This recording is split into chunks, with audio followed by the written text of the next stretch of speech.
Welcome to Time Monk Radio Network. I'm Uranus Rising, the host for this evening. Today is Saturday, May 26, 2012, and we are welcoming Paul Levy, author of Watiko, the greatest epidemic sickness known to humanity. Paul is an artist, wounded healer, and an innovator who assists others who are spiritually emerging and awakening to the dreamlike nature of reality. Paul's own journey of healing started more than 25 years ago when a severe trauma began the process of a life-transforming spiritual awakening. A pioneer in the field of spiritual emergence, Paul is in the book Saints and Madmen: Psychiatry Opens Its Doors to Religion. He has been in private practice for almost 15 years. Deeply inspired by the work of C.J. Jung, Paul combines Jung's insights in psychology, alchemy, shamanism, and dreaming into a unique synthesis. Paul's work is psychoactivating in that it activates the psyche, touches the unconscious, and thereby stimulates our dreaming. Paul is also the author of the book The Madness of George W. Bush, a reflection of our collective psychosis. A Tibetan Buddhist practitioner for over 30 years, he has intimately studied with some of the greatest spiritual masters of Tibet and Burma. You can learn more about Paul at his website, www.awakeninthedream.com. Hello, Paul. Welcome to Time Monk Radio. Hi, it's great being here. I really want to thank you for having me. Oh, it's our delight. The executive producer of the show is Fox, and he will be providing the technical support of our program. Several members of the Time Monk Radio Forum are kind enough to join us this evening. Please welcome Alan Seymour, Chipper Dog, Nomadic, and Ruski. This interview will be available for free on YouTube, the Time Monk Radio Facebook page, and at our website, timemonkradio.com. Paul, let's begin to explore how we awaken to the dreamlike nature of reality. We'll begin with an overview of Watiko, and I have the first question for you. Sure. Throughout your book, you call your readers to consider that the evil that we see in the world out there is actually a psycho-spiritual disease of the soul, whose origin is within ourselves as an individual microcosm of the collective macrocosm. Some people may find this difficult to understand and might feel threatened by this, or can't see how this could be. There are a lot of big Watikos out there doing a lot of harm in the world. Would you give us an overview of Watiko, what it represents, how you see it as highly contagious, and why it is so difficult to see, much less get out of? Let me start by saying the word Watiko is an indigenous word that the native people would use that actually signifies or symbolizes the same. In my first book, the book I wrote about the madness of Bush, I coined a phrase, malignant egophrenia, or ME disease, me disease, which is this misidentification of who we're imagining we are. And after having come out with that book, and then I found out about Watiko, I realized, oh my God, the indigenous people have been tracking and have found a name for this exact same disease of the soul that I've been pointing at. And so, you know, in the indigenous tradition, it's really considered to be this evil spirit that can take one over, and then one feels compelled to act it out. And if I could just really unfold that more, because it's a really important, I mean, to say it's important is an understatement. The thing about Watiko, it's a psycho-spiritual dis-ease of the soul. And one way of describing it, it's a form of psychic blindness that not only believes that it's sighted, but it believes that it's more sighted than anybody else. And so it's actually entranced by the projective tendencies of the mind. Now, Watiko is an archetypal energy. It's a transpersonal energy. It's not just a personal energy. So one other way of saying that, it's what's called a daimonic energy, and the word daimon, or like daimonic, has to do with a transpersonal archetypal energy that can literally take over a person. It can take over the ego. It could take over a family system, a group of people, a nation, or a species. And then the person who's taken over, who's possessed by this daimonic energy, such as Watiko, they have no idea of their situation. They just feel like they're just being themselves. But then they are compelled to unconsciously act out this archetypal, this daimonic energy that's possessing them. And so then they act it out in their life, whether it be just in their own life or interpersonally with their relationships or out in the world stage.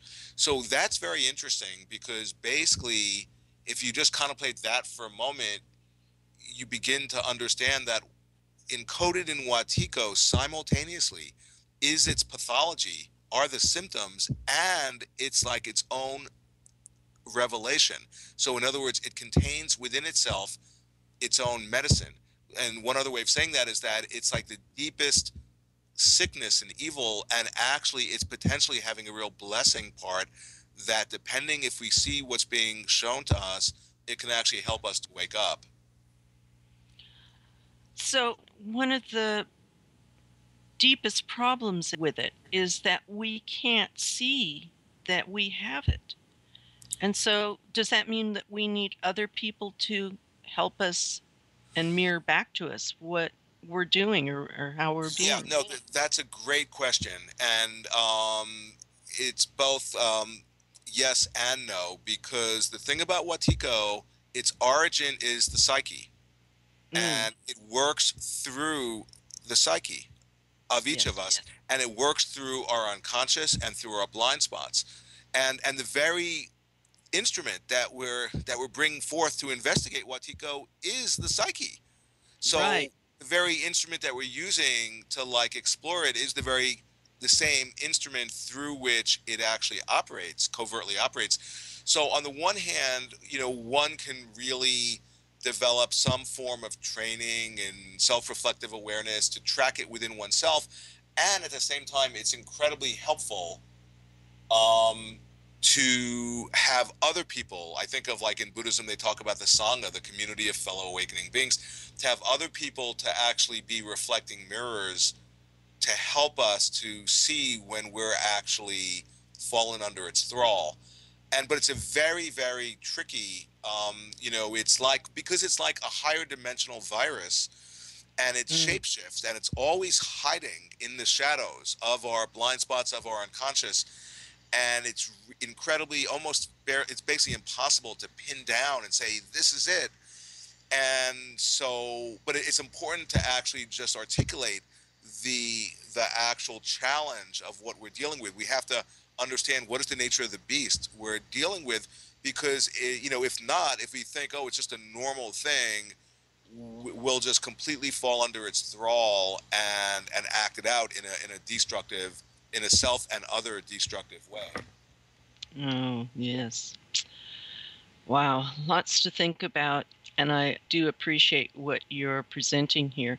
And I agree that it is very difficult to see. The next question is from Alan. Yes, hi there, Paul. How does Watiko affect us personally, collectively, karmically?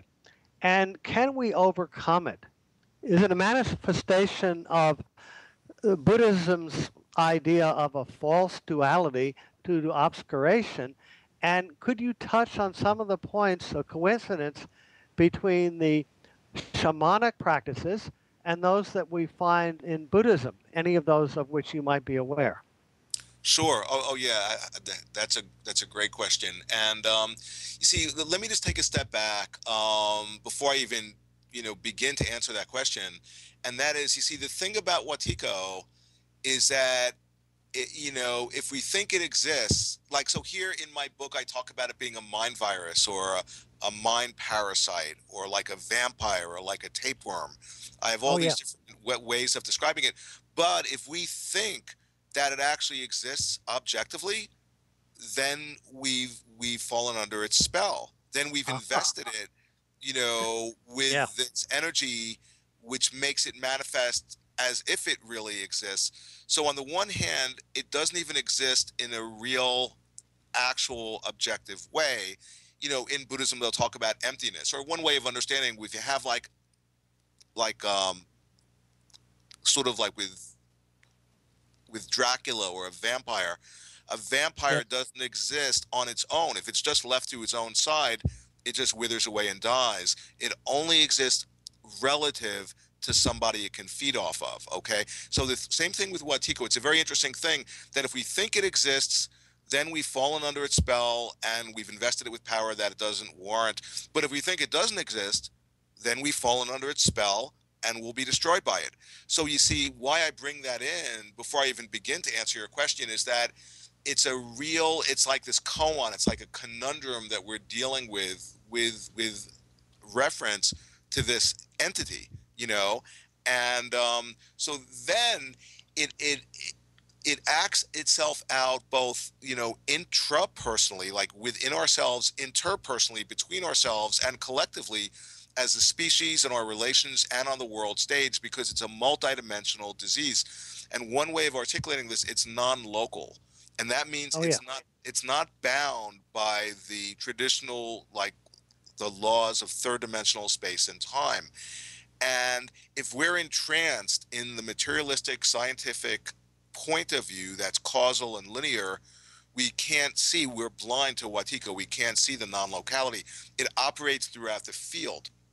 And one way of understanding that is you begin to realize, you see, one of the ways, so here I'm trying to bring in, how can we see this higher dimensional, formless, archetypal, sort of bug? And one of the ways is to understand that we're actually, what is the nature of our situation? And that is that we're actually having this collective dream. Oh, And yeah. it's not just, oh, that's just some weird theory of mine. I mean, that's any wisdom tradition is saying that. And when you actually contemplate our situation like that, you begin to realize, oh, wow, I don't exist separate from, ultimately speaking, from any other part of the dream. And the same is true for all of us. We don't exist as isolated, separate entities, but we exist sort of correlated to the whole environment and to each other. And the whole dream is actually interdependent and interconnected. And when you begin to see that, that's to snap out of the spell of the separate self. That's to begin to see the field. That's to begin to see the non-locality of things. And then you're developing the eyes to begin to actually see Watiko and to track it. And you see, the thing about Watiko, the thing that it can't stand is to be seen, because when you see it, because it operates through your blind spot, when you see it, it then can't, just unconsciously take you over or compel you to act it out unconsciously, where you're thinking you're just expressing yourself and you're unwittingly becoming an agent of Watiko doing its bidding. But when you actually bring awareness to it, how it plays itself out, you take away its autonomy and its sense of power. Okay. And so one of the parts of your question is about the whole thing with like the shamanic tradition. I mean, Yes. that's something I could say a lot about, just based on my own process, because how I came to this whole understanding was through my whole process of being, having a, trauma and wounding and all that stuff that almost killed me. Yes. And yet I was able to hold it in a way and go through it, which actually helped me to discover what my work is about, about Watiko and what I write about and what I teach about. And the thing is that when you see Watiko, or when you see the evil of Watiko, just remember it's non-local. And what that means is that if you see somebody out there who's in a way incarnating Watiko, say if you really recognize, oh wow, that person, whether it's George Bush or just somebody in your family or whoever, that at that particular moment, and any of us can fall prey to Watiko. It's not something that some people have and other people don't. But when you have the recognition that somebody is actually acting it out, and they're like in a way possessed by it, and they're incarnating Watiko, you can't possibly see it without having a similar energy activated in your own self. That's one of the meanings of non-locality, that what you're seeing out there actually is some sort of reflection of something inside of you. So it's not like you can see it. And one way of understanding this, think about the unconscious. When you see somebody acting out the unconscious, it triggers your own unconscious. You get triggered, and then it's all a question: what do you do with your own trigger? Are you able to metabolize what's gotten touched in you? And if you do that, then you're able to engage with whatever's happening out there in a way to be of help. But if you're just reacting based on a similar kind of unconscious, knee-jerk, compulsive reactivity that you're seeing being played out in front of you, then you're just adding fuel to the fire. So the idea about a shaman actually takes on, I mean, the archetypal shaman takes on the illness in the field. So they see, for example, the evil of Watiko playing out, they'll like locate it in themselves. They'll get triggered, they'll correlate that, they'll find the same correlated part in their own selves, and they're able, the whole archetype of the shaman is that the shaman becomes sick themselves, but somehow they're able to creatively to move it or to mobilize or to creatively express, like the archetypal figure of the artist, in a way where they free themselves and they heal themselves from that sickness. And in non-locally, that actually has this non-local effect in the entire field. And so that's, a very, very simple way of describing how we're actually called to put on our shamanic bodies, or, one could say, or become, we're all these would-be shamans in training. And Watiko is actually impelling us. It's demanding that we connect with the shamanic part of us, or we're going to just self-destruct. Oh, that is most excellent. Thank you so much. Sure. Thank you, Alan. And Paul, now Chipper Dog has a question for you. Sure. Paul, in your talks, you mentioned that Watiko is more like a virus or dis-ease, like a form of negative energy that corrupts people as opposed to sentient self-awareness entities with agendas. Could you go into some depth on this and how the difference of perception on those two takes can be brought into clarity? Sure. Yeah. Well, the thing, first off, let me state that just like a dream is multidimensional, right? And so we're having this waking dream and it's multidimensional. So from the absolute point of view, there is no other. There's no Right. malevolent entities or negative ETs or any, people have all these metaphors for these like evil entities and energies. And from the absolute point of view, there's no other. So, and one way of understanding that is if you're in a dream and, you're in a dream world with all these seemingly other beings, and then if you have the recognition that you're dreaming and have the lucidity, what you realize is that, oh my God, everything in the dream, everything is just my own energy. It's just a reflection of who I'm discovering I am. So from the absolute point of view, that's the case. But a big mistake I see some spiritual, practitioners make is they'll hear, the teachings of the Dharma, of the absolute point of view. It's all your own reflection, all your own projection, and then they'll just, they'll like sort of reject the relative level. They'll just have like sort of, they'll push it into the margins, feeling, oh, I don't have to deal with the relative reality because everything is just all me. But what the actual teachings say is that the relative and the absolute interpenetrate. You can't separate out one from the other. So in a way, you have to honor the relative level too. And the way Watiko shows up is as if it's some sort of demon or negative energy or whatever. And interesting, in the word demon, that's related to the daimon. I was talking about the daimonic energy, and etymologically, the daimon means the guiding spirit or the inner voice. So if you really plug in to, what's being, like something's being, like, it's sort of like you're being shown something through the play and display and manifestation of Watiko, it can help you to find your actual inner voice and guiding spirit, which is related to the genius and finding one's calling and one's vocation. Just etymologically, all that's related. But Yes. if you don't honor that daimon, it turns negative and becomes a demon. Now, the word demon is very, very interesting because, clearly it's, the indigenous people would talk about demons, but with like in from the psychological point of view, particularly with Jung, C.G. Jung, he would talk about, he would call them autonomous complexes. And what those are, they're parts of our own psyche that because of, trauma, we've actually split off from and disassociated. And then they develop a seemingly other, a seemingly autonomous, independent quasi-will and life of their own, where they actually will manifest as if there's some other entity.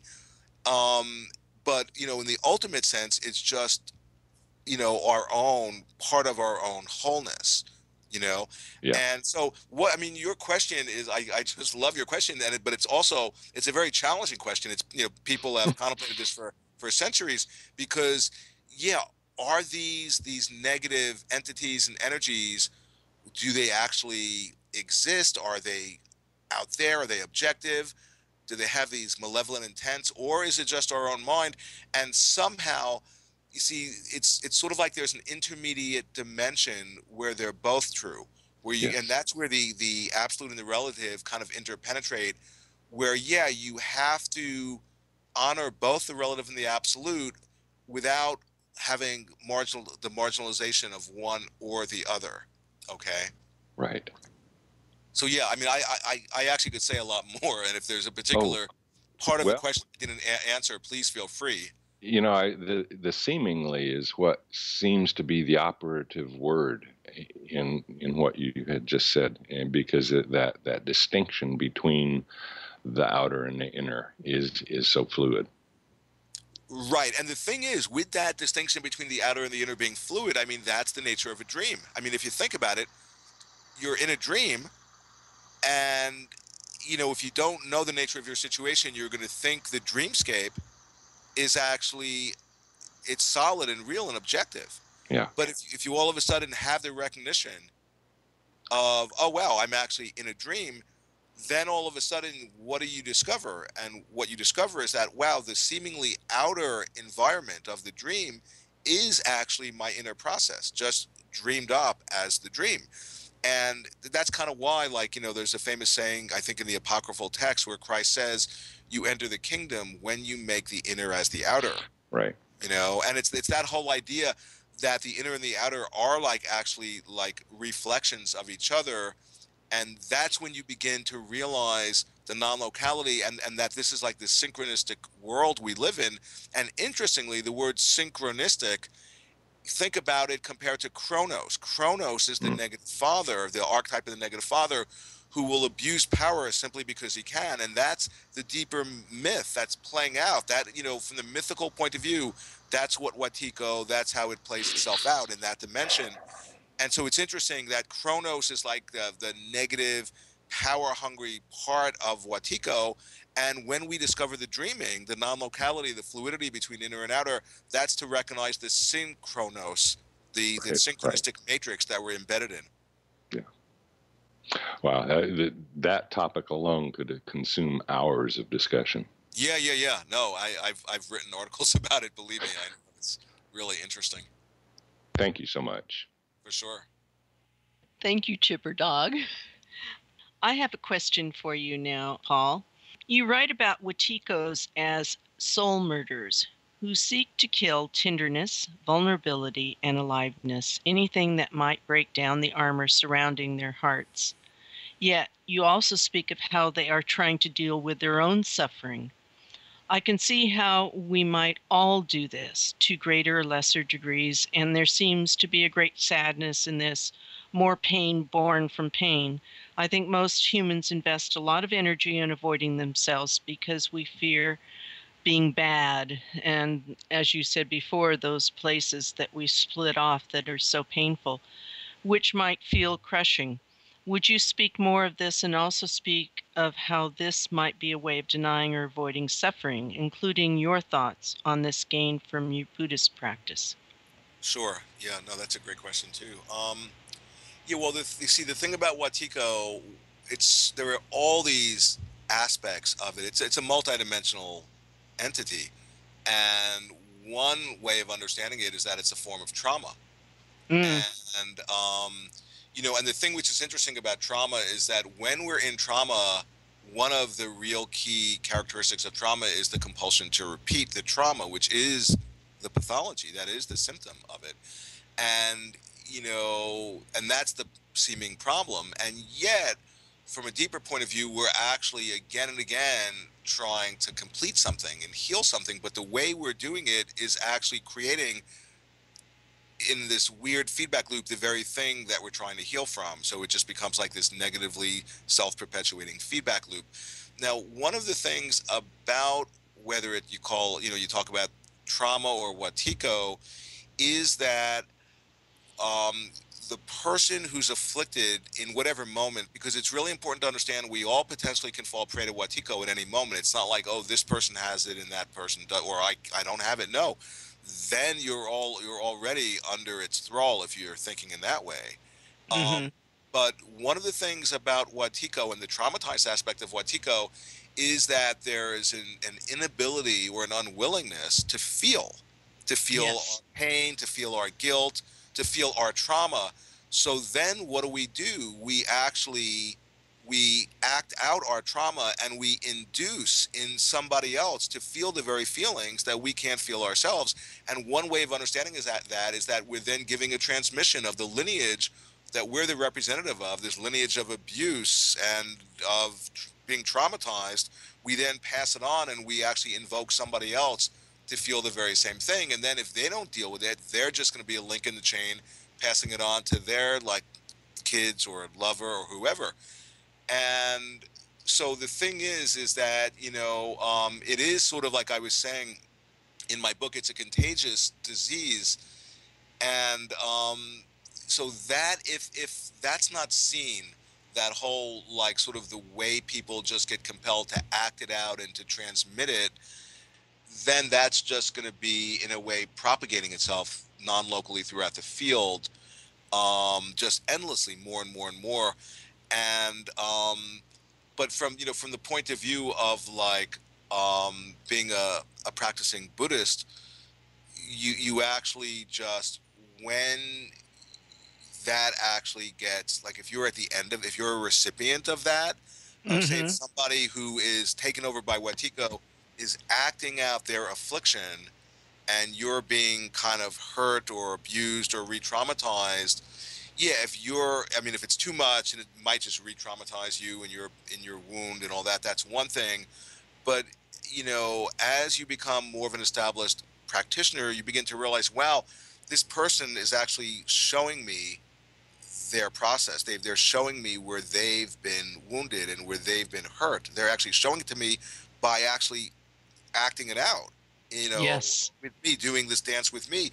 And that when you see that, you actually then, in a way, can take it into yourself, very much like a shaman, where that you don't get hooked by it in the same way you would if you were just totally identified with your wound. And then it would also activate a deeper sense of having compassion, because then you realize, oh, because when you realize the dreamlike nature, if you're in a dream and you recognize you're in a dream, what you recognize, one of the things that you see is that other people are just dream characters, which means they're embodied reflective aspects of you.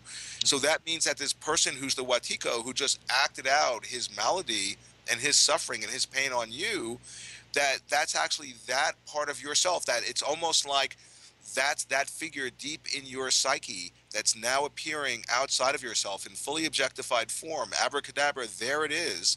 And you either can recognize that and realize, wow, that's that part of me that does the same thing, or Mm. think it's separate. And by thinking it's separate, that's the fragmentation that ultimately feeds the Watiko bug. Absolutely. And you describe yourself as a wounded healer. And I hear it in you, in that you own your wounds, and through owning them, then you can heal them. And I think that's what you're inviting all of us to do too. Yeah. No, that's definitely, if I can just say like a few things about the wounded healer, because we're all wounded healers, and it's an incredibly important sort of like an archetype to understand. And basically it has to do with we've all been, wounded in our lives. Yes. Like a car over the course of its life gets dented. We all have gotten dented in that way.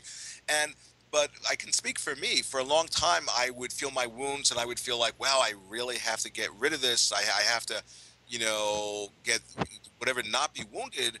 But then I was actually, in a way, by having that attitude, I wasn't having an embracing attitude towards myself and towards my wounds, and I was actually unwittingly feeding my wound. But then when I had the realization that the wound was actually this numinous event, that it actually came from, oh, you could almost say from God or a higher dimension.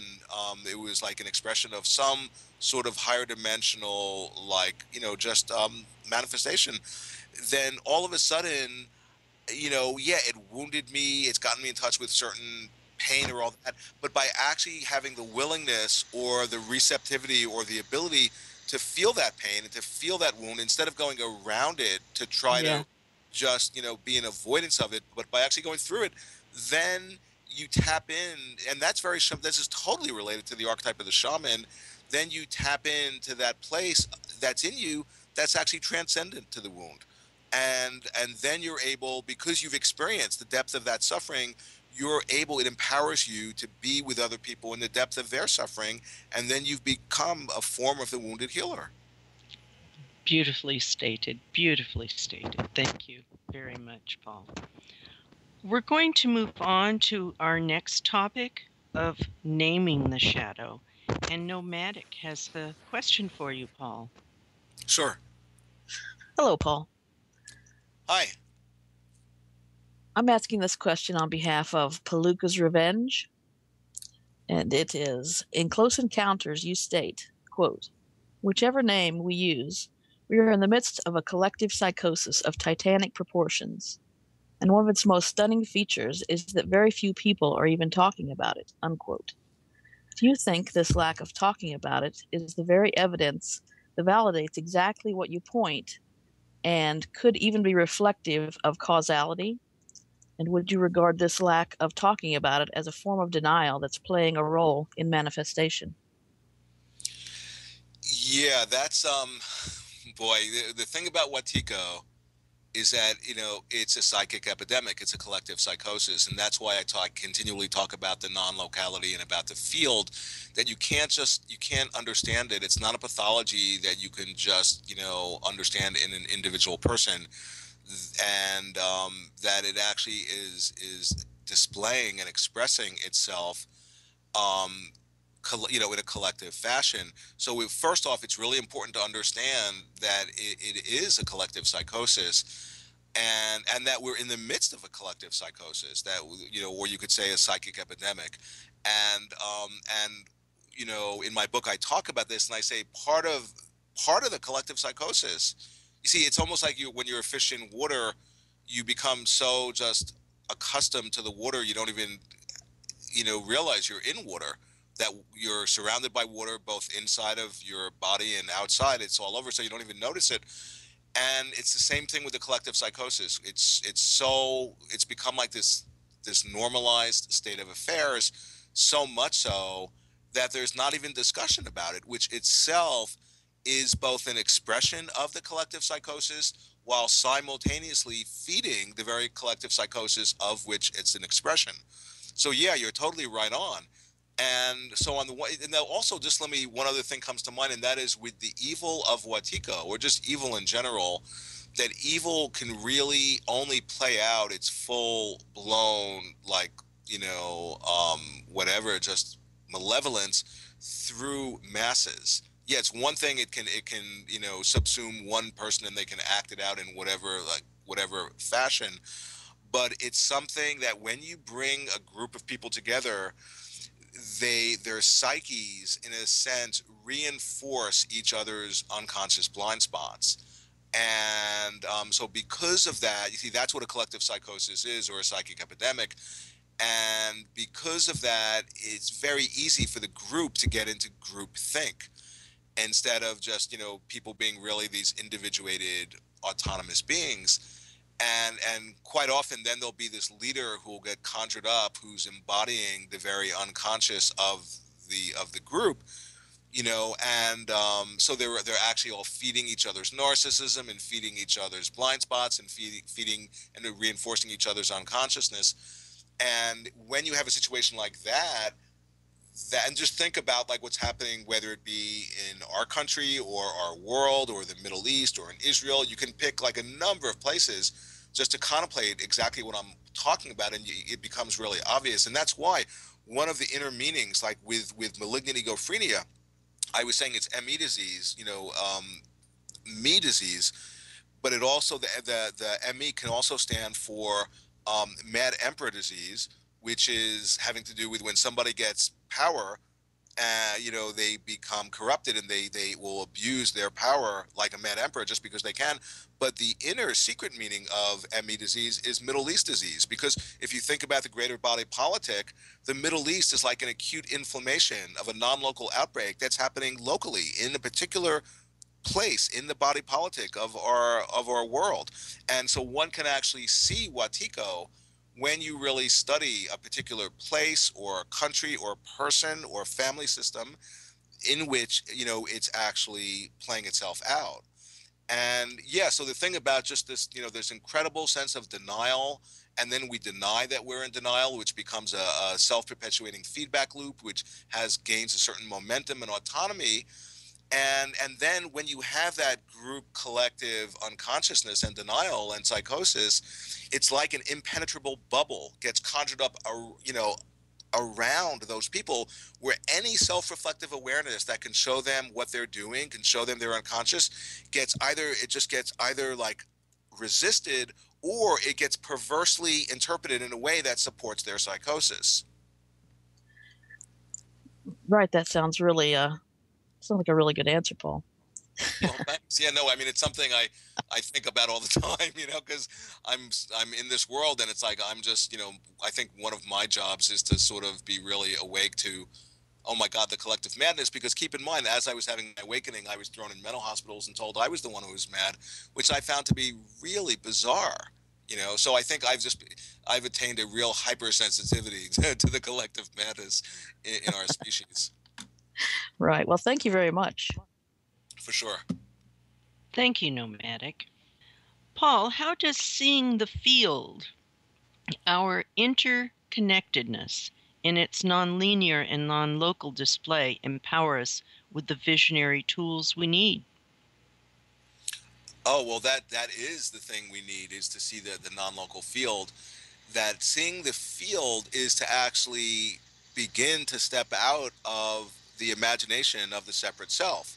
Because just remember, with Watiko, I called it in my first book, ME disease, me disease. It's a misidentification of who we actually imagine we are.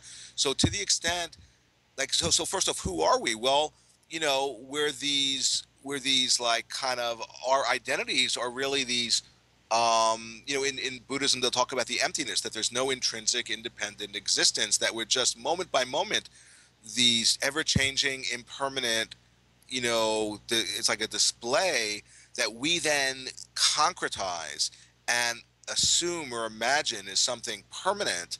And that's, in a sense, the clinging or the grasping. And then we invest all of our energy into protecting this imaginary sense of self that doesn't even exist in the way we're imagining it does. And then that empowers us. That's the very thing which then we then act out this incredible evil in the world, all in defense and protecting an imaginary self that doesn't even exist in the way that we think it does. So when we begin to see the field, that's when you begin to realize, oh wow, I actually, because when you're seeing the field, just to connect some dots, when you see the field, that's to actually really see the deeper synchronistic dimension of things. And the synchronicities are themselves an expression of the dreamlike nature of reality, where the inner is the outer, and you realize, oh my God, there's something that's actually expressing, and it's multi-channeled. It can express itself through my thoughts, through my body, through my feelings, and or at the same time through events in the world. It's almost like there's a higher dimensional energy that is configuring events in the world so as to express itself. And when you see that, that's to begin to see the non-local field, the synchronistic matrix that's underlying our third dimension. And you can only see that when you snap out of this identity of imagining that you exist as a separate self. Now, keep in mind how I discovered this, because I think we all go through our own personal discovery. I discovered it when I was having my whole awakening, and I kept on having this propensity to get myself thrown in mental hospitals and being told I had gone crazy. And what really interested me, so I was taking notes the whole time, and what really interested me was, wow, it's like there's a non-local field that's protecting, in a way, the shadow, or protecting the abuser. That whenever I would try to point out that there was some form of like this abuse happening in the family system, which at that point included psychiatry, I couldn't believe how the non-local field, as if it had some sort of seeming intelligence, would like shapeshift and configure itself so as to protect the abuser. And, Mm. and so that really was my first initiation into, oh my God, there's something deeper happening here. There's some sort of non-local field that's explicating itself through the third dimension. And, and over the course of a number of years, of decades, I've just been more and more mapping and articulating that. And it's crucial for really seeing Watiko. Absolutely. And I can't help but think that you were also in that position because of the psychiatric community. You were playing out that role there too for them. Yeah, well, that's something, I mean, I've written a lot about that. And, because here, I mean, oh my God, I have so much to say. I mean, I'm still dealing with, because they were selling me a bill of goods. They were telling me, hey, you're mentally ill. You'll be mentally ill for the rest of your life. You're going to have to be on medication until your last breath. And the fact that I was disagreeing with them was proof to them of my mental illness, that I would have the temerity to disagree with them, with such authority figures. And I mean, the abuse that I suffered in the psychiatric system, I mean, and I'm not the only one. I'm one of many. I'm just somebody who's fortunate enough to be able to get through that and not get caught in that. I mean, it's just sort of, it's almost unspeakable. It's almost unimaginable. I mean, and one thing I can speak of is both of my parents, like I'm the only child, and both of my parents died convinced that their only child was mentally ill, with the blessings of the psychiatrists. And, so I definitely have feelings about that. I'm really, probably for the rest of my life, I'm going to be unfolding my sense of just outrage at what they played out, of what the psychiatric system played out in my life. Well, I think you also said something important, that the healing carries on. It's not just a once done with it thing, and you keep doing it, coming at it from different layers and different perspectives. But I also want to say that I think that that is extremely helpful, because a lot of people now who are waking up feel that they're the only sane one in an insane world. So I think they'll appreciate what you've just said. Thank you, Paul. No, yeah, for sure. Thank you. Now, Chipper Dog has the next couple questions for you. When we are caught in the Watiko disease, rather than unconsciously reacting to and projecting the shadow side of ourselves, it might be helpful if we were to understand what shadow projection is so we can identify it. And once identified, what could we do with it as perhaps a more appropriate response? For example, how can one tell if one is caught in the throes of the Watiko's non-localized shape-shifting control, and determine whether the compassion one feels and extends towards others is genuine and not part of that shape-shifting costuming the Watiko seems to be fond of and very good at putting on? Right. No, that's a great question.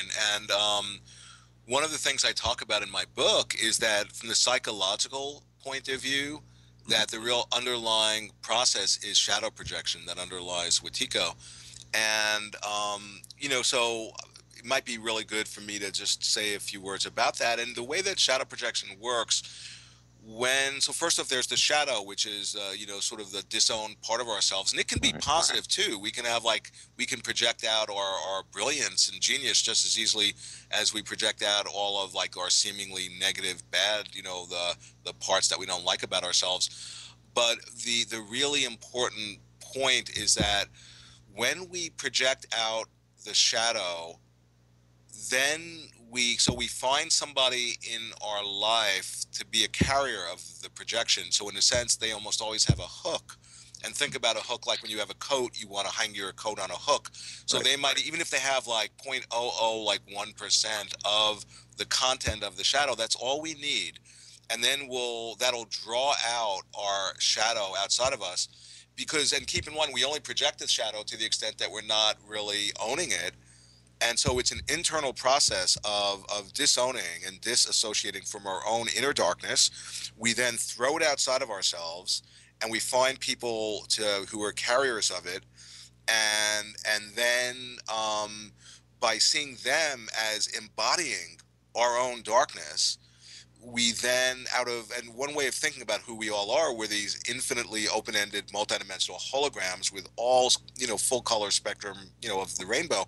Right. But yet when we project a shadow onto somebody, and then by them doing that, that's actually not just a passive act. Energetically, when somebody, for example, is projecting the shadow on us, it's a palpable feeling. You feel that, and it actually evokes in you the very darkness that the person is actually projecting into you. And not in a causal way, but it makes it more probable that you might then, when somebody projects a shadow on you, you might then tend to act out that very shadow more.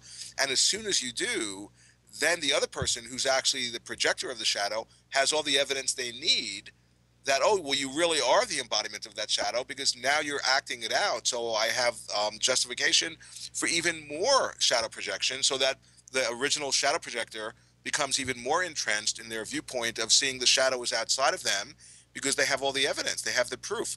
And one way of understanding this is in a dream. When you're in a dream, and if you disassociate from your own darkness, right? Now, what is a dream? A dream is your own reflection, your own projection, your own energy. So when you split off from your own darkness, and you actually in the dream just project it outside of yourself, and you dream up some part of the dream to carry your own disassociated darkness. Right. And then into the dream will come somebody who's embodying that. And if you don't have like the recognition, oh, wow, this is just my own reflection, you're going to think that person actually is separate from you, objectively exists, and that darkness exists out there outside of yourself. And then you're typically going to react trying to kill that darkness or get rid of it, which itself is a reflection of the internal act that started the whole process of shadow projection in the first place, of actually trying to get rid of your own darkness. And by trying to like destroy the darkness out there, whether by bombing the enemy or killing this person or demonizing them, you're actually ultimately becoming possessed by the very darkness that you've projected out. So in a way, that's a really good way of understanding how Watiko works. Now, interesting, Jung, he talked about shadow projection, and he defined it simply as the lie. Now, and just to do a little like associative thinking, well, who's the liar? It's the devil. And so, the thing about shadow projection is itself the expression of the shadow, of our darkness. And so it just really, really helps. Part of being able to deal with Watiko is really coming to terms with your own darkness. And then when you come to terms with your own darkness, then you're able to be of more help with other people's darkness and the world's darkness. But if you're not fluent and intimate with your own darkness, then, how can you possibly be of help to the darkness that's in our world? Kind of like a one-sided spectrum. Mm-hmm. For sure. Excellent answer. Thank you. Great, thank you. Thank you, Chipper Dog.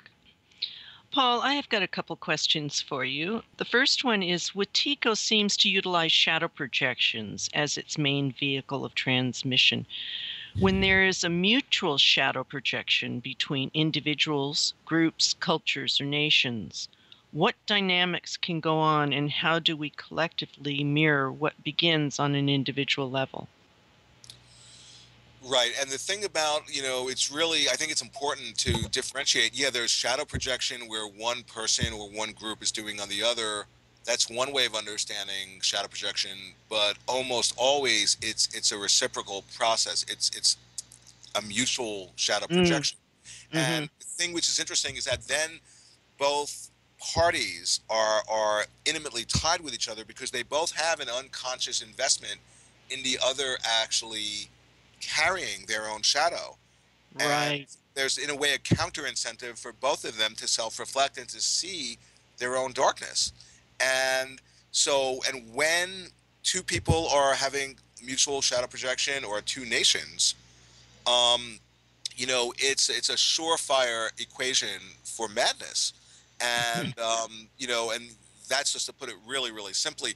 Now, the way of dealing with that, or one of like that I think of as like the really the ultimate way of dealing with it, is if there's a container, and a container is an alchemical term. Think about the hermetic vessel, in which, but keep in mind, when people are just very identified with with our self-righteousness and the darkness that is out there, and our enemy that we're projecting the shadow onto is doing the same thing onto us, that's not a container. But if there's a way of actually bringing people together to actually have, and it's what I do, because I have these groups of people, Mm-hmm. like a dozen people, Mm-hmm. a number of nights throughout the week, and and we'll all like play out our stuff and project the shadow, and just, our stuff gets activated. And but everybody has the commitment to, and the understanding, yeah, that there is this mutual shadow projection. That's just what happens when we're disassociated from our own darkness, but it's actually simultaneously the very medium through which we can help ourselves to wake up. And so when there's the container to really explore that and unfold that, that's where you're able, in a way, to sort of unlock that deeper sort of daimonic energy that's actually getting expressed violently. And you're able to unlock it in a way that, and it's getting expressed not only in a violent way, but compulsively and habitually and unconsciously. And it's just like it's really like this, an infinite, a regress, like a self-perpetuating negative feedback loop that's just endlessly self-destructive at a certain point. But that energy, that daimonic energy, you see, the thing about the daimonic energy is that encoded in that, and the daimonic energy is the very thing that's informing mutual shadow projection. Encoded in the daimonic is the creative energy, is the creative spirit. And so, that's why I've talked about, in different interviews or in articles, I've talked about that the figure who's really going to be healing our world is the archetypal figure of the artist. And the artist is totally related to the wounded healer and the shaman. But the artist is somebody who's able, they, like anyone, suffers from the spirit of our age, but they're able, instead of just unconsciously being possessed by the unconscious, energy, and acting it out self-destructively, or, other destructively, they're able to somehow creatively express it, find the shapes or forms, or symbolize it in whatever way that actually transmutes that energy that's bound up in the daimonic, that's actually informing the violence, into something constructive. So instead of getting expressed destructively, it gets actually expressed constructively. And the thing about, as an artist, and I'm not talking about a flatland version of an artist just painting or drawing, I'm saying we're all artists, and our canvas is this universe. And that as we actually symbolize and creatively express our experience, we're, in a way, kind of modeling that or transmitting that non-locally to other people. And when somebody is an artist, they're really able to find, in a sense, a particular form, or create like a language or a symbol that's actually expressing something that's in the formless realm, and that actually has an energy, almost like it's like some sort of psycho-activating, like a mind virus, but which has a positive effect instead of a negative effect, like Watiko. So when somebody, in one way to think about this, think about in certain, in the 60s with music, the people who created music tapped into something that spoke to the unconscious in everyone. And it Right. really like affected everyone, and it really awakened these resonant frequencies in other people too, as if it was like a contagious virus, but in a positive way. It was like a meme, but a positive meme that was awakening. And so that's in a sense what I'm talking about, that the artist, by creating their work of art, and they themselves are actually ultimately the living work of art, in a sense they become the receptacle or the testament through which they're what they've realized or having the realization of, because it's always a work in process, becomes in a way transmitted to others and becomes available to others. And the fact is, the point is that we can all do that for each other. We can all, so you see what I'm pointing at, because Watiko is a collective phenomena. I was talking about collective psychosis. It involves not just one of us waking up to its nature, but as more and more of us wake up to actually what's happening, we can actually connect with each other and actually help each other to wake up and help each other to deepen our lucidity. And that's why, as an artist, I'm creating an art happening called Global Awakening. And I write about that in my first book on Bush. And, so yeah, I can talk about this forever. It's my life's work, but that's just a little bit. I feel like I went non-linear a little bit on that answer, but that's okay. That's fine. I love it. This ties in with my next question a bit. And you say that Watiko carries its own medicine, and that it's the greatest impetus for our own and collective evolutionary growth in consciousness. Mm-hmm. Could you say a bit about that, and how itself is the instrument of higher intelligence? Sure. Well, I mean, and then that's a really challenging thing to contemplate. But like one way of understanding, I'll just start in this way, is that so, when you contemplate what we're doing to ourselves, to each other, to the biosphere, we're actually destroying ourselves.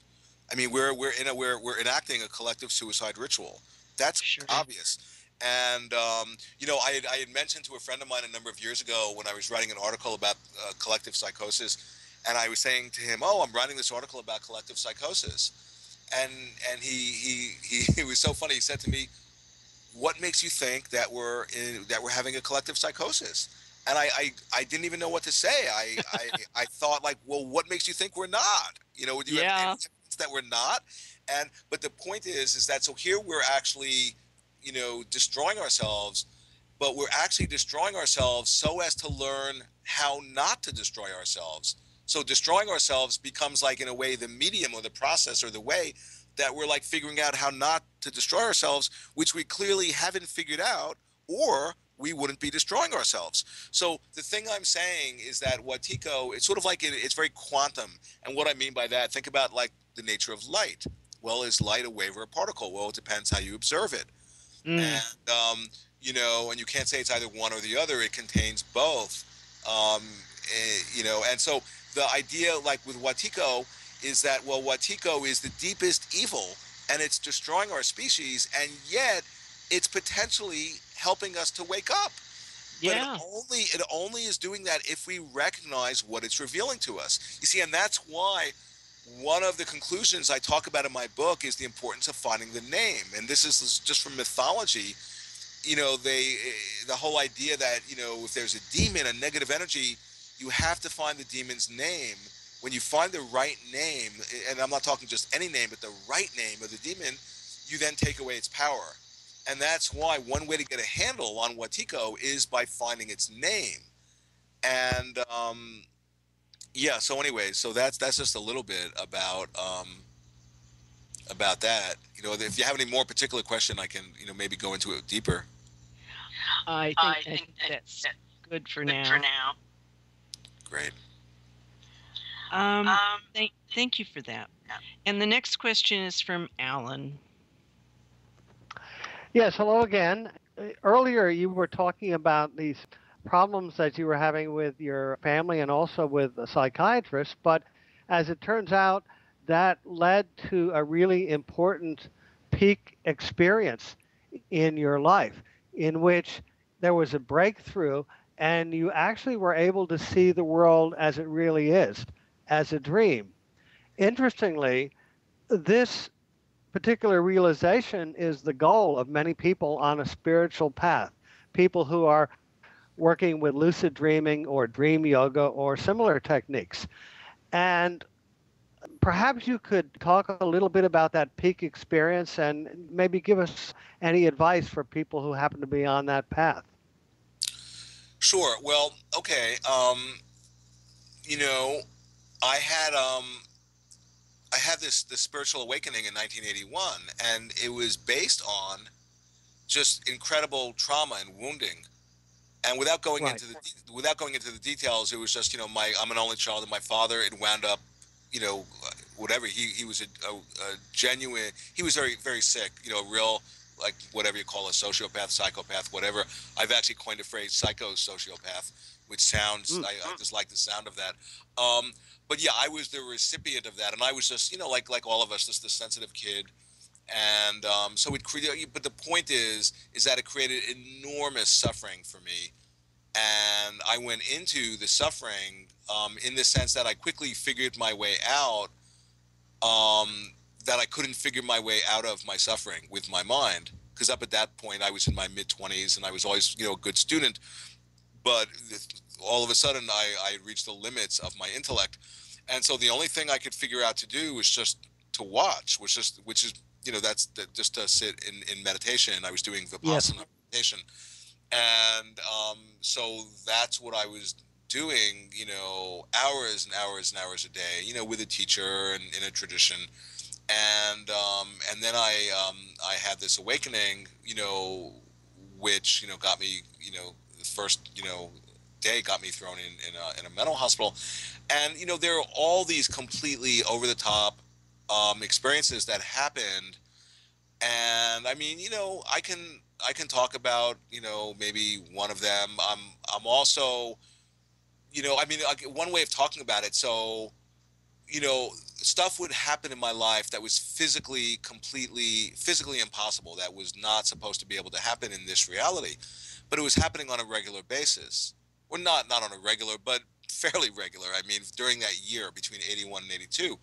And then and keep in mind, at that same time that I was getting thrown in mental hospitals in 81 and 82, I was also beginning to meet my teachers.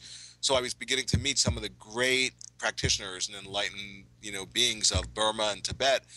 And then as over the years, as I would share with them these experiences I was having, these complete, like these miracle experiences, they would just reflect back to me, well, you need to generate and cultivate more compassion. So it was like they were modeling for me. They were like basically saying, yeah, that's all fine and dandy, but it doesn't mean a thing unless it connects you with compassion. And so, it's because of that I'm a little bit hesitant to talk about like these miracle experiences. I mean, I'll just quickly tell one, just because it's one that I'm very comfortable with talking about, and it was the first of, actually it wasn't the first, but it was one of the first of the initiatory experiences. Good. So I was sitting in meditation the day before, and I got hit by a bolt of lightning, but not from the sky. It just ignited in my brain just for a nanosecond. And, and I had no idea of what had happened. And I didn't know that in a lot of spiritual traditions, they'll talk about awakenings being precipitated, by getting hit by lightning, or, here's the Vajra master or Zeus with his thunderbolts. It's very mythological, very archetypal situation. And so then the next day, I went into such an incredibly altered, ecstatic state, where it was like I had snapped out of my, the imagination that I existed as an ego. And I just would talk about seeing the field. I was really, really seeing, wow, we're all interconnected. This is a mass shared dream. And I felt like I was on the cutting edge of like the Big Bang. And I had a friend, I was in the Bay Area at this point, and a friend visiting from the East Coast. He thought, I mean, to all appearances, it looked like I was having this nervous breakdown. So he brought me, and I remember, by ambulance to a hospital. My goodness. And so I get, this was the first number. And anyways, and then they bring me in. It was nighttime. They bring me in to the psychiatric. This is my first psychiatric hospitalization. They bring me into the lounge for psychiatric patients. And I'll never forget this. In right away, I see, and there are all the patients just, hanging out, and I see this woman, one of the patients, and she's blind. Her eyes are opaque, and she doesn't have any sight.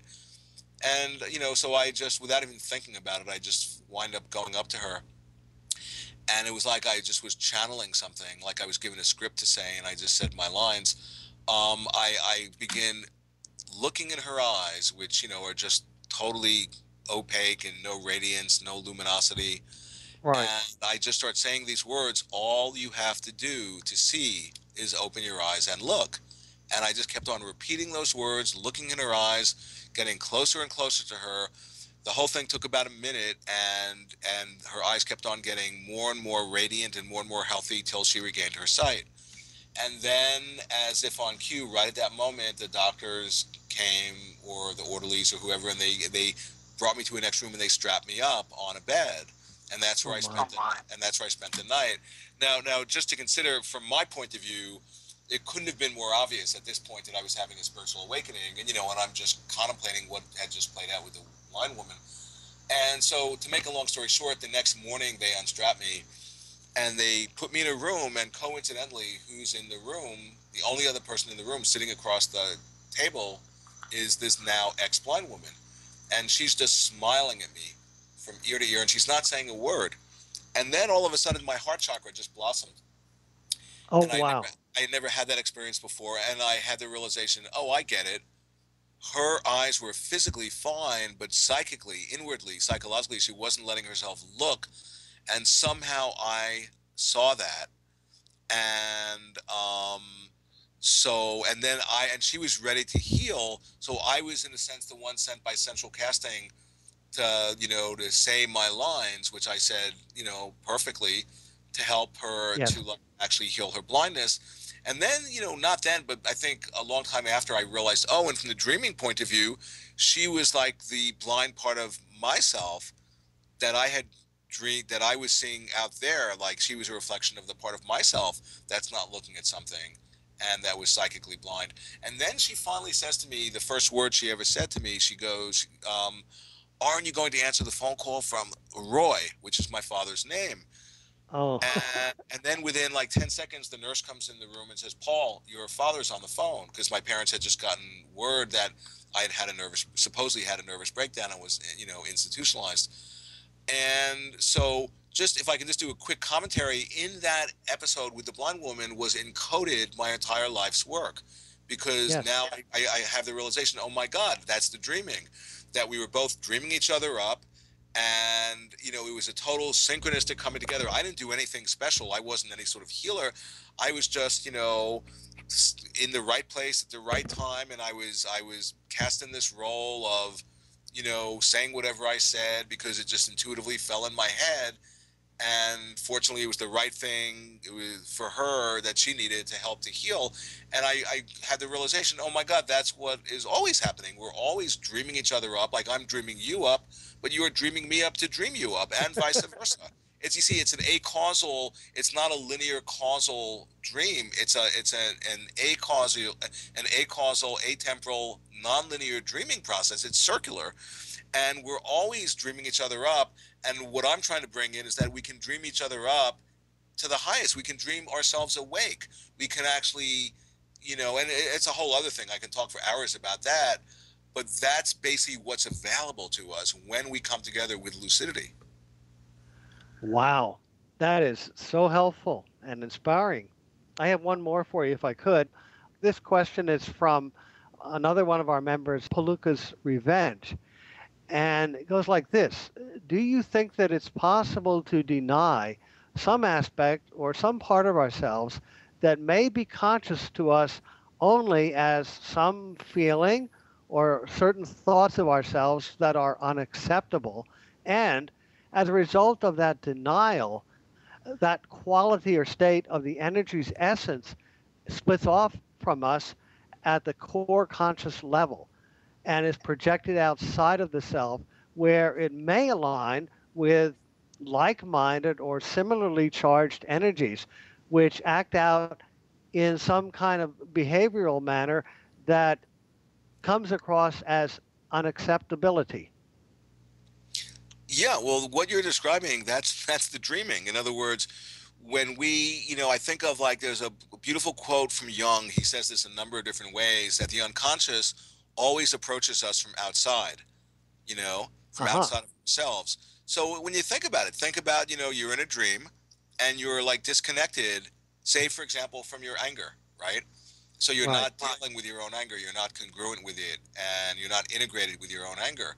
So you split off from it and you project it out and you dream up. Into the dream clearly is going to come somebody who's going to be carrying your anger, who's going to be embodying it.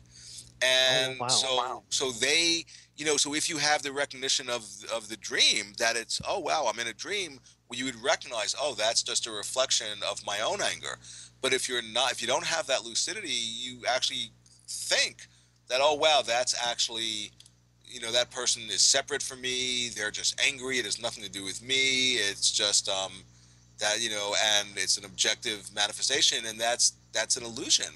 And so, yeah, the fact, what you just described, that's the dreaming. In other words, our inner process, whatever we're not like aware of, is actually getting conjured up all around us to play out. I mean, that's sort of a doorway into the non-local field. And when you begin to see that, that's where the boundary between the inner and the outer collapses, and you begin to have the recognition of the synchronistic dimension, and that's where you begin to see Watiko, and that's where you can really begin to start to integrate and to wake up. So yeah, I would definitely agree with that description that you shared. Oh, good. Thank you. Sure. Thank you, Ellen. We are speaking with Paul Levy. You can help support him and find out more about his work and many articles at awakeninthedream.com. Our next topic we would like to explore with you, Paul, is dreaming into wholeness, a vision for the future. Nomadic, would you like to begin with your question? Yes, thank you. Paul, you write that we are going through a collective breakdown, and you've likened it to a shamanic initiation, a death rebirth process. When this happens to individuals, they often change in ways they couldn't have imagined before the breakdown. So, my question is, can we at this point even get an idea of who we're going to become as a society, or is it just going to be a big surprise? Yeah, that's a good question, and I'm not sure how to answer that, except to say that, what is available to us is that we are potentially having an evolutionary process. It's like we're participating in our own evolution.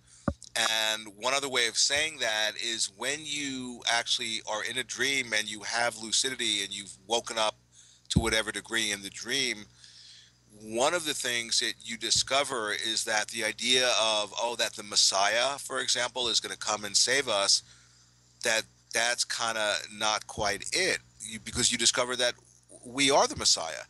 That's who we are. And so, you see, that's why part of the evolution that I'm more and more articulating is that as more and more of us wake up to the dreamlike nature of reality, and when we do that, we're able to, in a sense, dispel the negative, toxic energy of Watiko. And as we wake up and establish and stabilize and continually are able to deepen our lucidity, we're able to connect with other awakening beings in the waking dream, and in a sense create like this, you could, just like an energy or force field, or there's a certain field, just like, it's the opposite of when people come together in a psychic epidemic and they reinforce and support each other's madness. It's like the opposite. When you come together with other people who are awakening, you can help each other to stabilize and to deepen, our collective awakening, and to activate our collective genius. And what I call, you can conspire to co-inspire each other to greater heights of lucidity in such a way that you can then attract the rest of the dream into the awakening dream that you're having. And that's what's available to us. And I would say that the way to understand this is to imagine it. And for example, if any of you have had experiences of being in a night dream and have had, lucidity in the night dream, yeah, it's one thing when you yourself have like lucidity, but then if you're able to connect with other beings who are obviously just parts of your own self. They're your dream characters who are also having lucidity, and you actually connect and hang out and share what you're realizing together. That is, wow, we're both recognizing, or 10 of us or 100 of us, that this dream that we're sharing is actually not even objectively outside of ourselves. It doesn't exist in a solid objective way, but it's actually a reflection of what's happening inside of us. Then you begin to tap in to that, in a way, that superpower inside of us, that you can literally change the dream. And that's not like new age woo-woo stuff. That's the nature of our situation. That's what's available to us. That's what I mean when I'm talking about that we are the Messiah. And that's an evolutionary quantum up-leveling of our species that we're offered and invited by the universe to participate in. And guess what? Watiko is the very thing that's actually showing us that, if we have eyes to see. You see, it's funny. I feel like I can almost say the same thing when I was saying to that blind woman, all you have to do to see is open your eyes and look. In a sense, I was talking to myself. I'm talking to all of us. That's just something that all of us can take to heart. Well, thank you. I'd like to ask my next question now. Sure.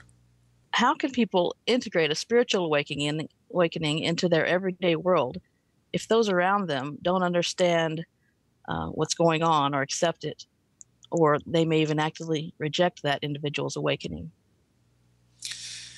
Yeah, and I really, I mean, that question speaks to me, because, you know, I was having my awakening, and all of my friends and family, you know, I mean, they just thought I was crazy. So, but what you discover is that, you know, in Tibetan Buddhism, they'll talk about developing skillful means, and you quickly figure out, or maybe, you know, not so quickly, that you know, the idea is to not try to convert anyone or proselytize, or like, in a way, to just insistently show them their darkness or their shadow, which a lot of people just actually are having resistance to. But you just embody the awakening that you're tapping into, and, you know, you're modeling it. And by doing that, you energetically can have a real influence on people.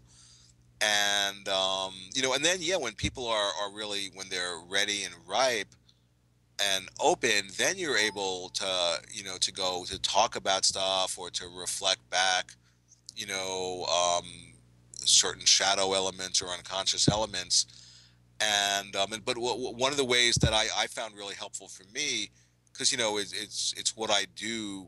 You know, I have these groups and I teach, but I also have learned that it's really helpful for me to also be like sharing my own unconscious parts and my own shadow, and be really honest with that. So in other words, I'm modeling the very thing I'm wanting other people to do, which is very different than a lot of people when they get in the role of power, of being the teacher.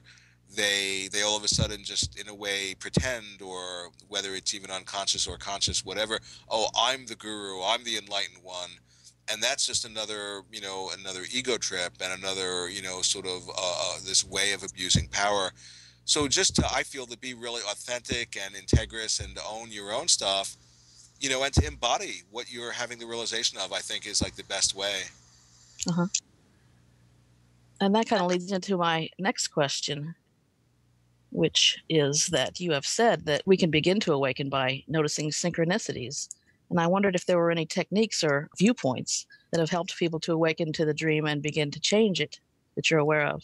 Sure. Well, one thing that comes up is that, you know, it's funny because I actually wrote an article. It's on my website. It's called "Catching the Bug of Synchronicity," and it's based on this famous synchronicity of Jung, where, you know, a patient was telling a dream she had of this scarab, this beetle, and then, you know, there was a tapping on the window right at that moment in the office, and Jung opened the window, and this beetle that wasn't found in that part of the world flew in, and Jung caught it and gave it to her, you know, and it really cracked her wide open.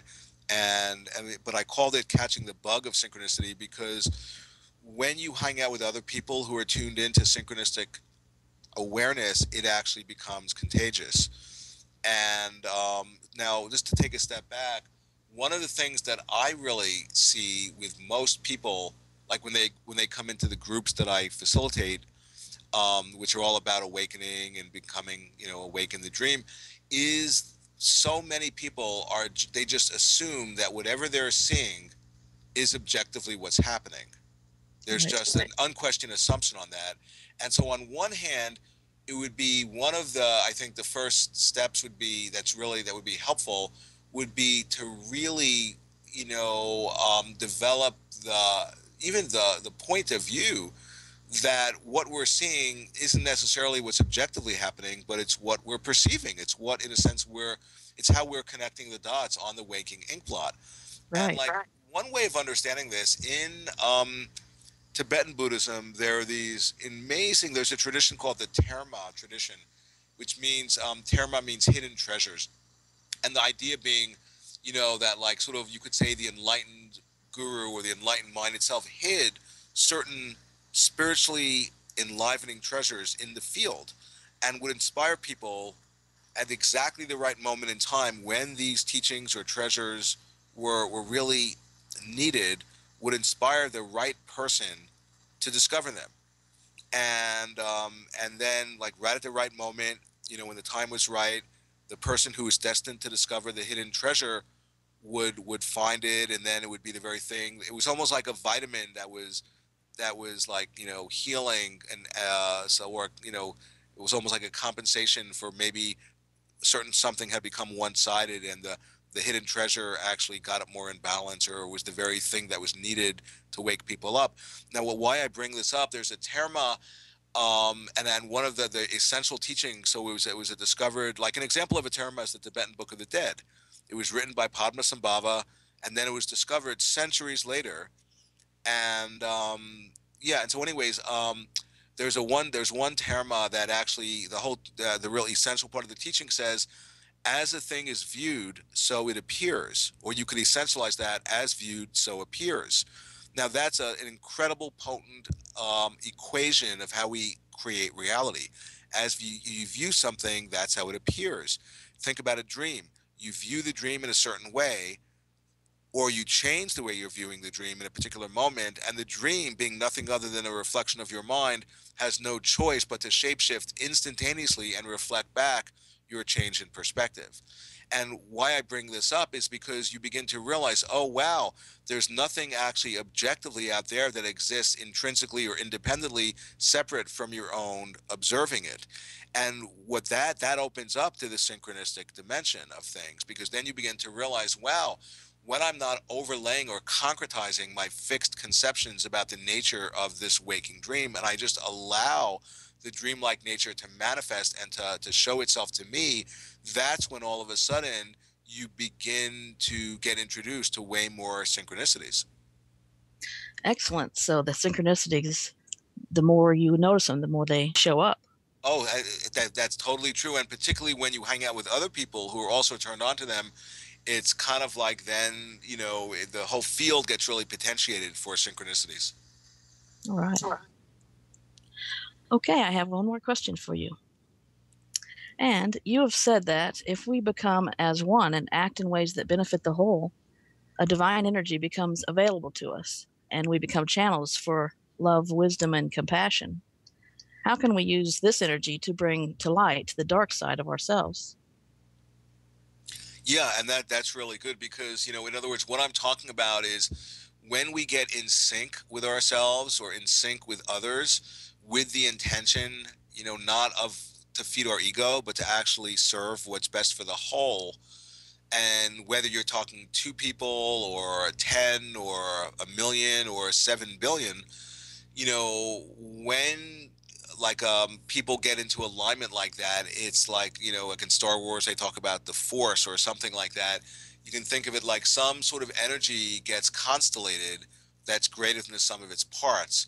But the key thing is that, it's when people are really there to, to not just serve their own narcissism, but to really be of benefit for other people and for the whole, then, in a way it activates that deeper, kind of transpersonal, archetypal, you could even say higher dimensional energy that we just become instruments for.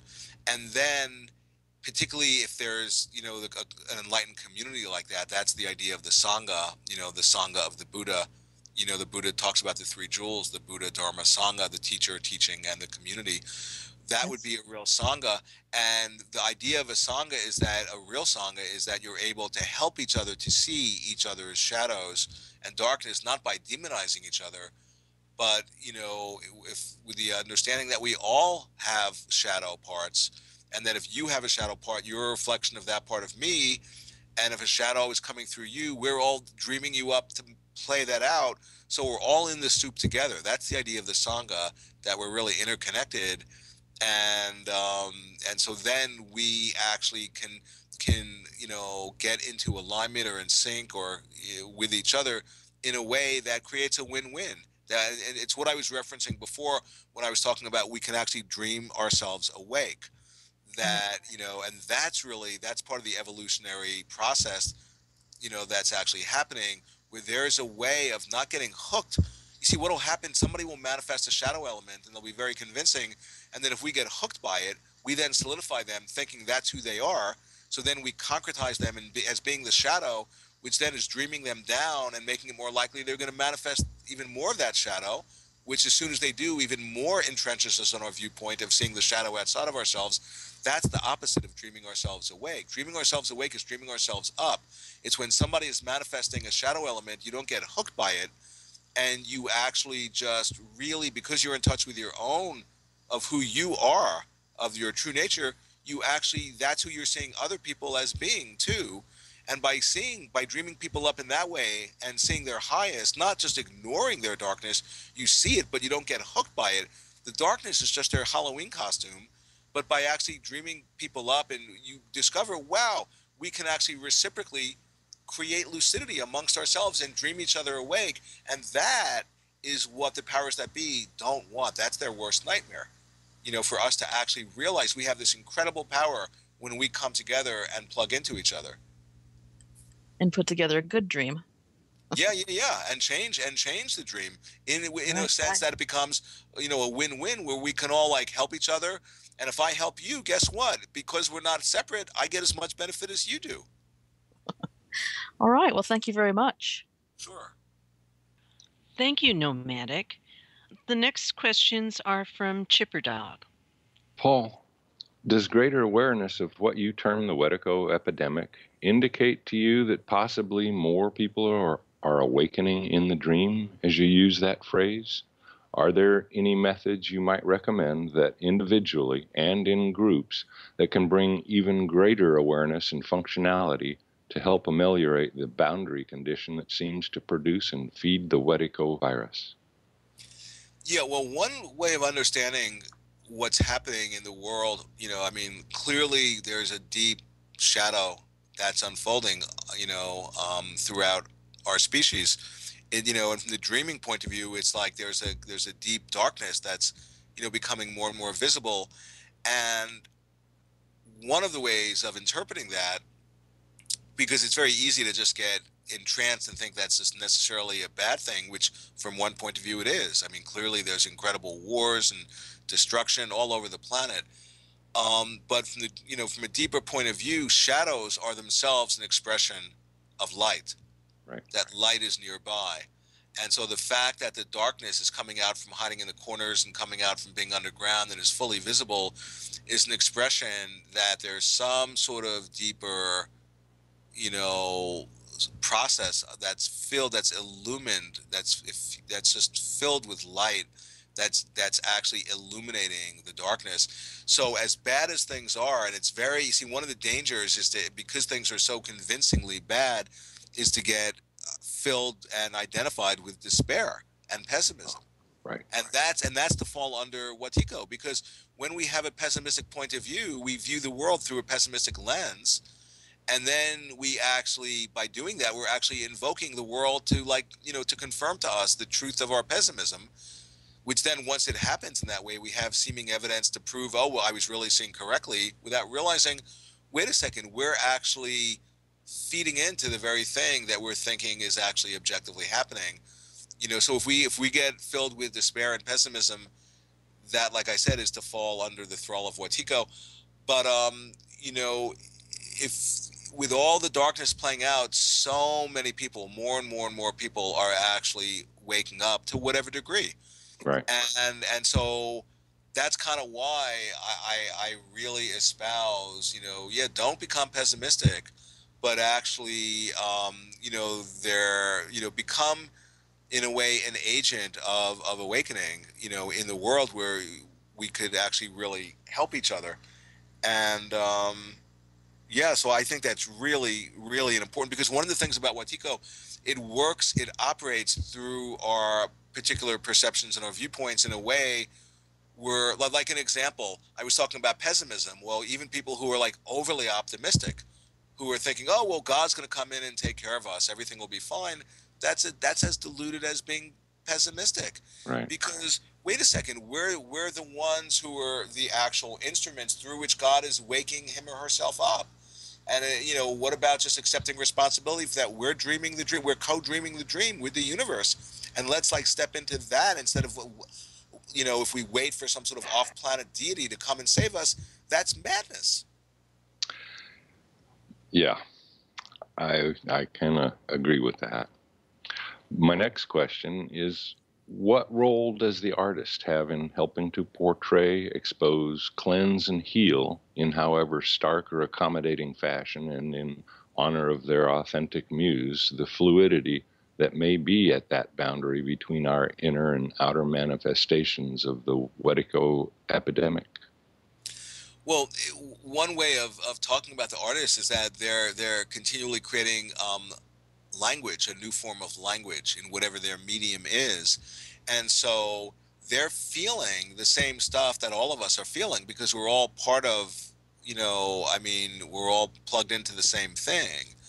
And, but instead of just, you know, being identified, unconsciously identified with whatever's happening energetically, or acting it out, you know, self-destructively, like in an addictive way, or just splitting off and not being able to, like, you know, not being able to articulate what's being touched in them, by being able to create the new language, whatever the language is, whatever the medium is, and whatever the symbol they're creating.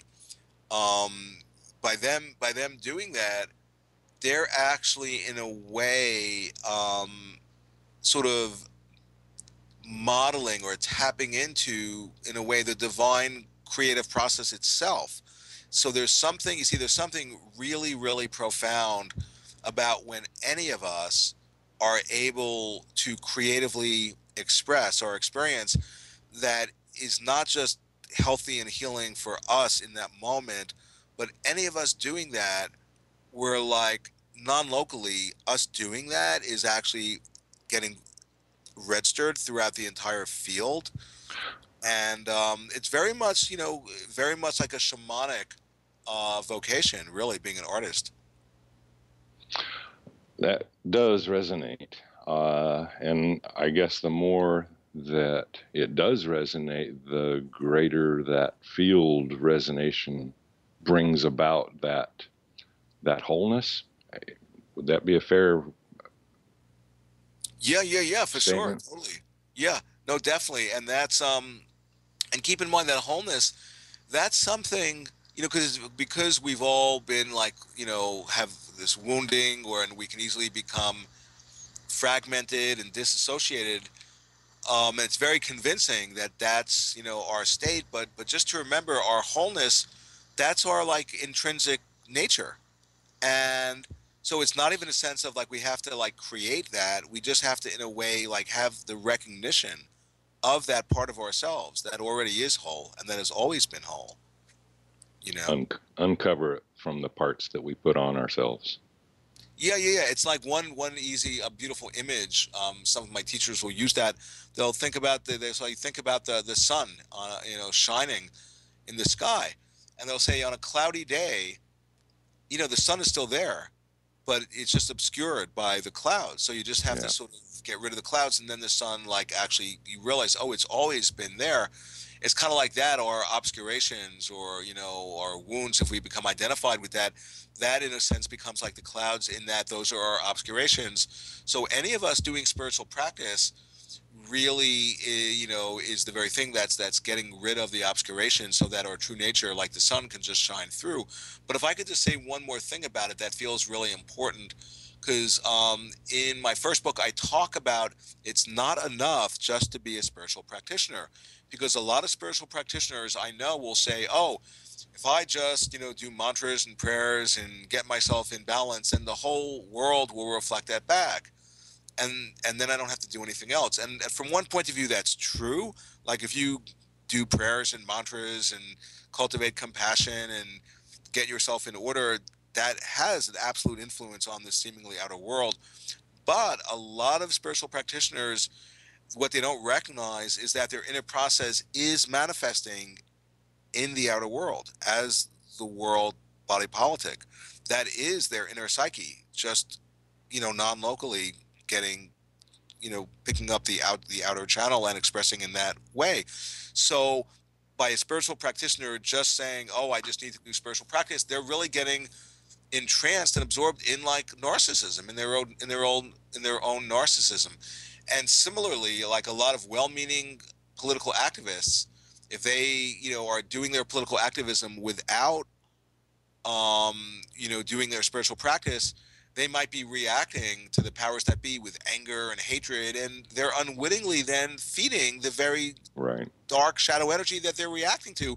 So what I'm saying, I've coined the term spiritually informed political activism, where it's like where the spiritual practitioner and the political activist cross-pollinate each other. And that really is what all of us need to step into, is to be real spiritual practitioners and to be engaged in the world, and that's how we can really be agents to bring about, real positive change that actually really makes a difference. That sure makes a lot of sense. Thank you, Paul. For sure. Thank you, Chipper Dog. I've got a question here from forum member Jules. And he says, Paul, your background is very interesting. From your awakening and research, topics like Carl Jung, Watiko, narcissism, and the Bush legacy, among others, to spiritual understanding from Buddhism to shamanism, I'd like to ask your opinion of what is the ultimate goal of life? Well, that's some question. And yeah, I have no idea. But, what comes up in my mind, there's a quote from Jung. I love his work so much, and I really, really, hope, that people really check out the work of Jung. And he says something like that in his mind, and I really feel this too, that the purpose of life is to create consciousness, is to kindle light in the darkness, that's what we're here to do. And you see, just to amplify that a little bit, it's really interesting because he created a whole sort of new myth for who we are. And he was really the one who taught me about, the Christ event, because he was saying, okay, Christ, which is really symbolic of the self, in other words, of our wholeness, he was saying the self was incarnating through Christ 2,000 years ago through this one human being. But now the self is incarnating through all of humanity. That because he actually talks about the Christification of many. And so, we, in a sense, become the instruments through which you could say God is becoming conscious of itself. So we're actually playing a crucial role in the divine process of incarnation and salvation and redemption. And so I think that's related to, and as well as like we're actually, playing this key role in the evolution of the universe, that we're in the way the aperture or the conduit through which the universe is waking itself up, is dreaming itself awake through us. All of this is related to what I was talking before about, that we are the Messiah. And so that's how I would answer that question, like what is the meaning or something. Yes. And would you then recommend Carl Jung's book Aeon to for people to research this and get familiar with it? Yeah, that's one, or also his autobiography, because for me, I used to play this role a lot. I was the manager of the Young Foundation bookstore back in New York. So, part of my job was every day people coming and saying, "Oh, what do you recommend I read of Jung?" And so you could, I would say, start with his autobiography, which actually isn't quite his full autobiography, but it's close enough. Memories, Dreams, Reflections. And then he wrote an amazing book called Answer to Job, which really was his kind of process of coming to terms with the divine darkness. And so I would recommend that as also really good, as well as with Ion, that you mentioned too. And yeah, so I can't recommend people enough for them to study the work of Jung. I mean, if I didn't find his work when I did, I don't know if I would have made it. I mean, he really, really helped me when I was going through my dark night of the soul. Yes, I can imagine how helpful it would be. Speaking of books, Paul, in your book, you recommended the Buddhist teaching of the lion's gaze as a way to engage with the Watiko disease. Would you please describe this practice and why you recommend it? Sure. And it's a great practice. So one way to understand the lion's gaze, think about if you have a stick and you're with a dog and you throw a stick and the dog runs after the stick. And think about that stick being like the afflictive emotions, like something's getting triggered in you.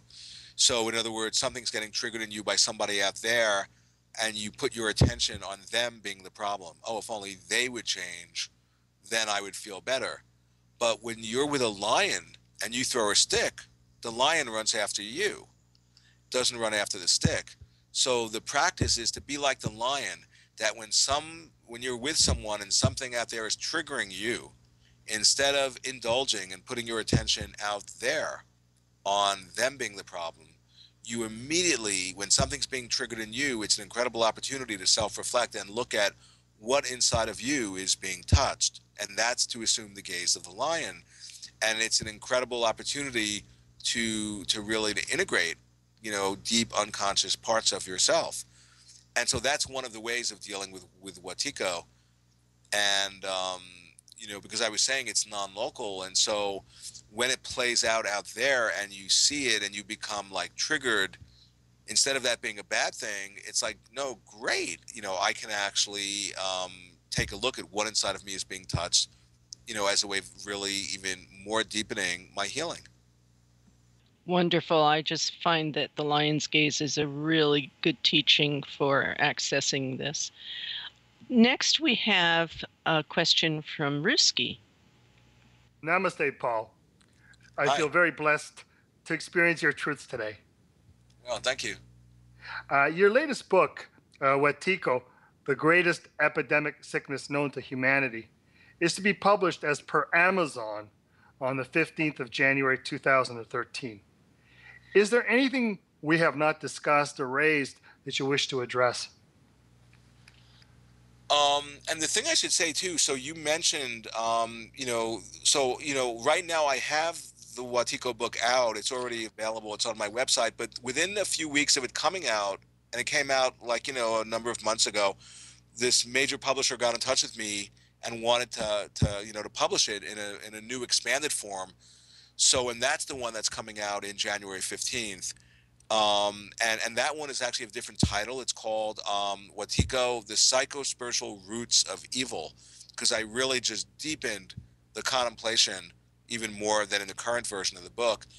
And yeah, let's see, as far as I appreciate your invitation.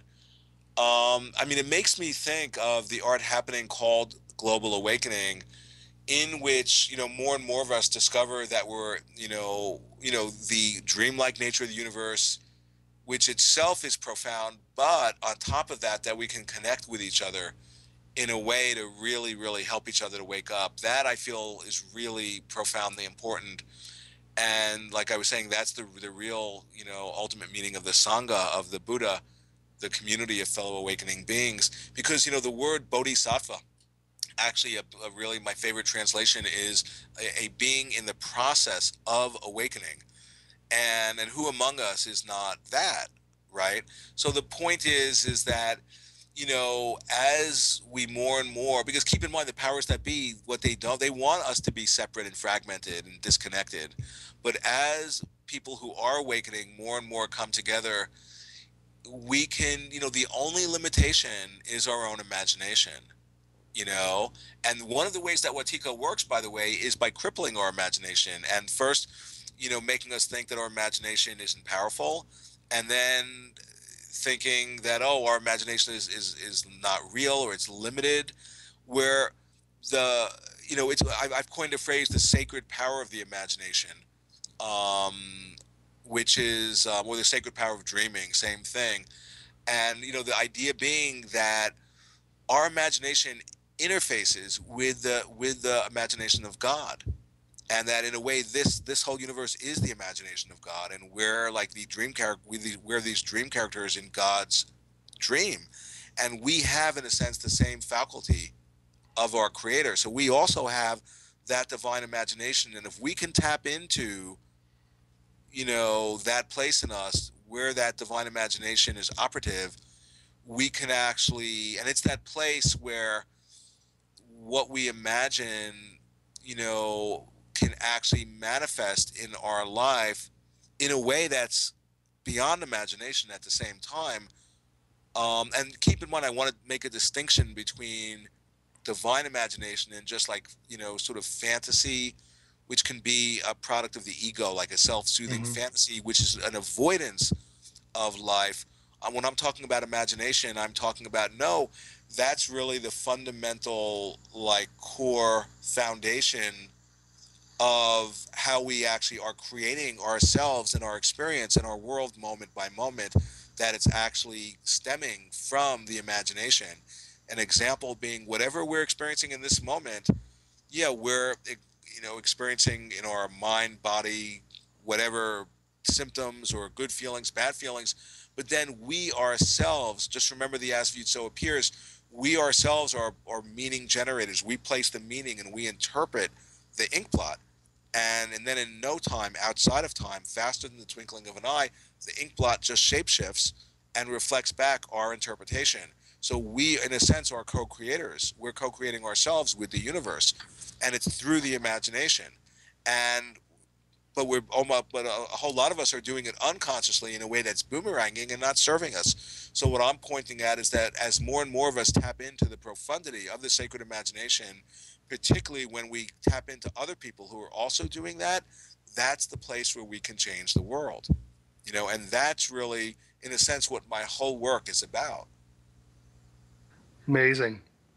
I think you're producing what a lot of us will come to see as a modern day terma, a true treasure. Well, thank you. With respect, Paul, when I listen to you speak of Watiko, however, and please forgive me if I'm mischaracterizing it, but it strikes me as if it's seen as dual, as separate from our mental streams, from our mental continuums. In fact, in my view, the way I would see Watiko, I see it just as part of ourselves, part of our shadow. And so ultimately, I think I would believe that there is some kind of reconciliation. And do you believe that Watiko and, you know, non-Watiko, that this is just really ultimately the same? It's just a question of degree. Yeah, I don't agree with what you said about that, you know, that it's this dual, that Watiko is dual, because, you know, I was talking about that, you know, a little while ago, that Watiko doesn't even objectively exist. There's no existence separate from our own consciousness. And there's no such thing as, like, it's not like there's like this like, you know, deadly virus that's coming in and infecting our species from out there. It's nothing like that at all. You know, the origin of Watiko is our own psyche, is our own mind, is our own heart, is our own soul. And the interesting thing is the healing of Watiko, when you really get to the place of healing Watiko, you know, one of the phrases I'll use, it's an alchemical phrase called coincidentia oppositorum, a coincidence of opposites, where you get to that place where you have the realization of, wow, you can't differentiate the opposites there, you know, and that's totally non-dual. And an example even more so being, you realize, wow, from when you get to that place, is Watiko the most incredible evil, or is it the highest good because it's awakening us? Well, you realize, oh my God, you can't distinguish between the opposites. There's no, and that's the coincidentity oppositorum. That's the self, the true self. That's our wholeness, and that's to really wake up, you know. And so, yeah, maybe I just wasn't skillful in characterizing Watiko, but it's definitely not something that's having any duality at all. Like I was trying to say, if you're saying those people have Watiko and I don't, no, that's to be under the spell of Watiko. You know, we all potentially have it. It's something that pervades the field and pervades the psyche. It's part of our nature. And but it really forces us to come to terms with the nature of evil. And you discover, I would present this, that you discover when you really investigate that that this thing we call evil actually is playing an incredibly profoundly important role in the evolution of our species. That's why, going back to Jung, he calls Satan the godfather of humanity.